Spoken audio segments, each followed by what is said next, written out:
It's taken some work, but I finally have them. The worst of the worst.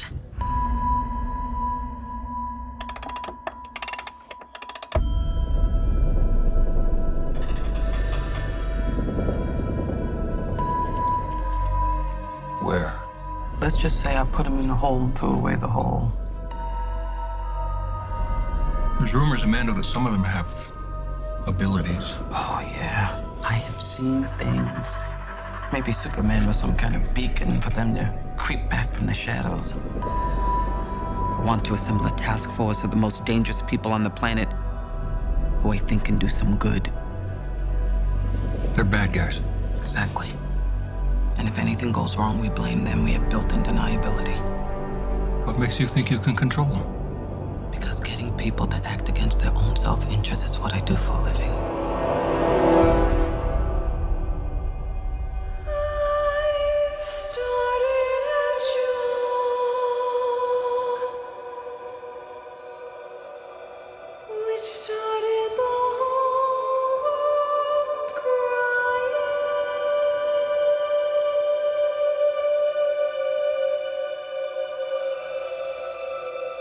Are you the devil?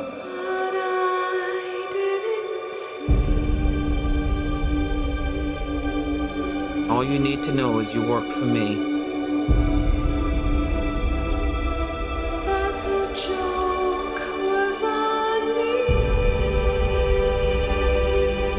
So that's it, huh? We're the patsies. We're some kind of suicide squad.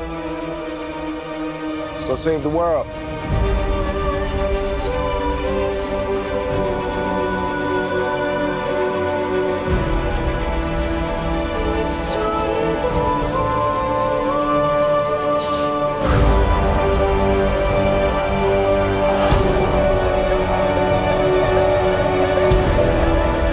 You're in so much trouble.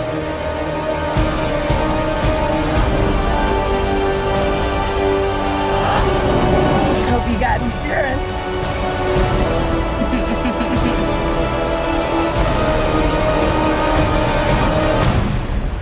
You know what they say about the crazy ones?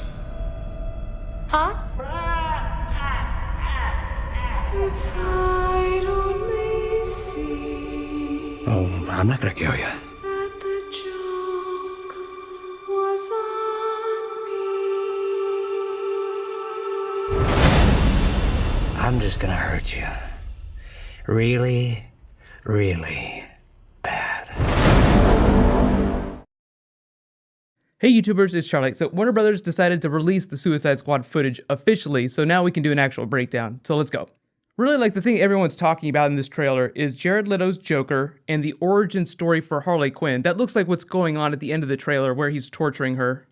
Really what the footage tells us is that this is going to be an origin story for the Suicide Squad, the first origin story, but in this universe, like, this takes place in the continuity of Batman v Superman. So this is way after Death in the Family. The Joker has already killed the Tim Drake Robin, and we're like way past that. So when Ben Affleck is in this movie, it will take place in the continuity after Batman v Superman, so expect his suit to look different. That's why he looks a little bit different in the trailer. The suit that he's wearing in Batman v Superman is the one that he hung up 20 years ago. And yes, Jared Leto's Joker will spill over into the other, like, Batman v Superman Justice League movies in some way. Unless something really crazy happens or like the movie bombs, he will be the Joker indefinitely.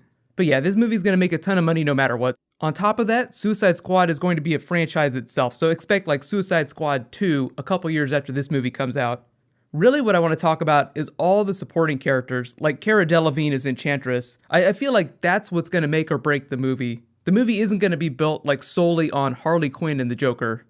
Originally, Tom Hardy was supposed to play Rick Flag. He had to drop out because of a scheduling conflict, so I think they changed the narrative of the film a little bit to focus more on Will Smith's character, just because he's like the biggest actor inside the Suicide Squad right now. So just expect him to get proportionately more story in the movie than the other characters. Like the big leads in this movie, Jared Leto, Will Smith, and then collectively the Suicide Squad as a team together. Batman is a very small part of it. The best example that I can give you of this movie, just in terms of story and the way it's going to feel, the way it's going to flow, is David Ayer's Sabotage done with better actors. That's really like a bad example to give because I didn't like that movie at all. But you get the idea. It's a bunch of misfits. Somebody inside the group is probably going to betray them at a certain point. You see how the narrative kind of feels a little bit similar to Sabotage. There will be no Suicide Squad story where one of the members of the group won't go rogue. The twist is always that it's not the character that you expect. Like, Harley Quinn will probably hate the shit out of the Joker in this movie, even though it seems like she has a total boner for him.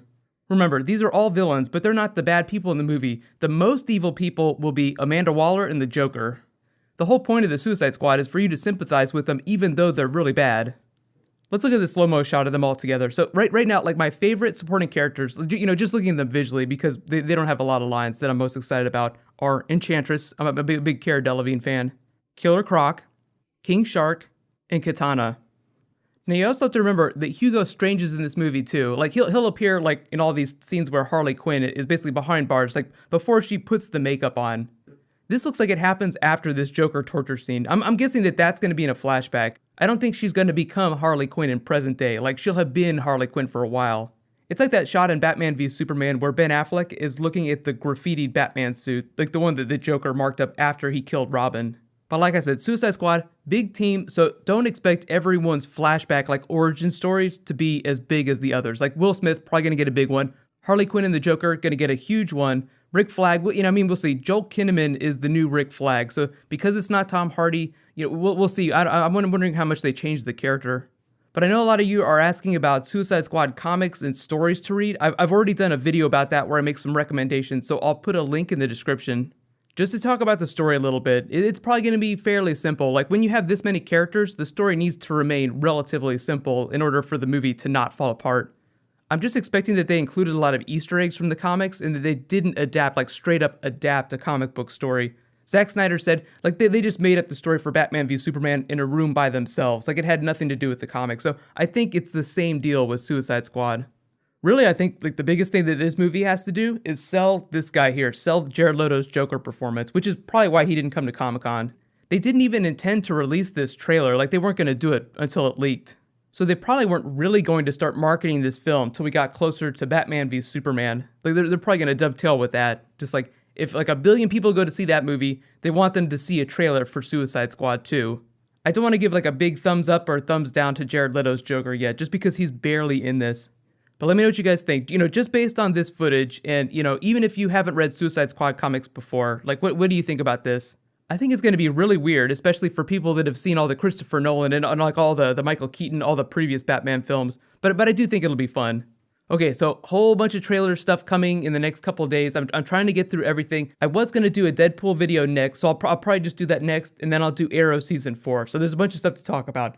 In case you haven't seen it, you can click here for my Flash Season 2 trailer breakdown, and you can click here for my Batman v Superman trailer breakdown. So lots of great footage. Just watch it like 10 times in a row on a loop. So thank you so much for watching, everybody. Let's high five. I'll see you guys tonight.